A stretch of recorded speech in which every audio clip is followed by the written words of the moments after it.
Emmanuel Macron se pose sur la scène internationale et la France, du coup, gagne des galons sur la scène internationale. C'est d'autant plus important qu'on suspectait ce jeune homme de ne pas avoir la carrure d'un président de la République et de ne pas être en mesure d'incarner, de défendre la France. Je me souviens des propos de Marine Le Pen qui, elle, attend encore au pied de l'ascenseur dans la tour Trump son rendez-vous avec le président Trump.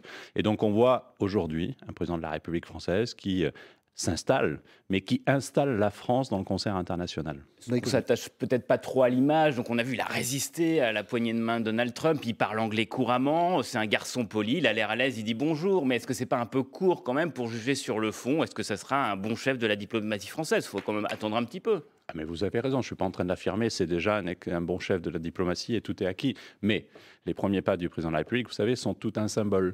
Et donc, si vous trébuchez, c'est un quinquennat que vous traînez derrière en difficulté. Là, on voit que les premiers pas du président sont ceux d'un président de la République qui s'inscrit dans une dimension gaullienne et un peu mitterrandienne. Et peut-être que c'est aussi un clin d'œil à Mitterrand que d'accueillir le président Poutine à Versailles. La dernière fois qu'il y a eu un niveau de cet échange-là, c'était en 1992. Vous en faites pas un peu trop dans la promotion quand même? Parce que la France gagne des galons. Il y a déjà eu des rencontres entre chefs d'État français, américains et russes auparavant.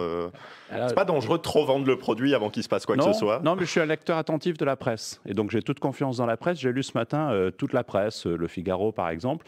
Et tous les observateurs de la scène internationale ont remarqué qu'il y avait un choix international qui était fait pour la France. Il se trouve que c'est Emmanuel Macron qui l'incarne et que si ça avait été Marine Le Pen, je ne suis pas sûr que ce soit le même choix.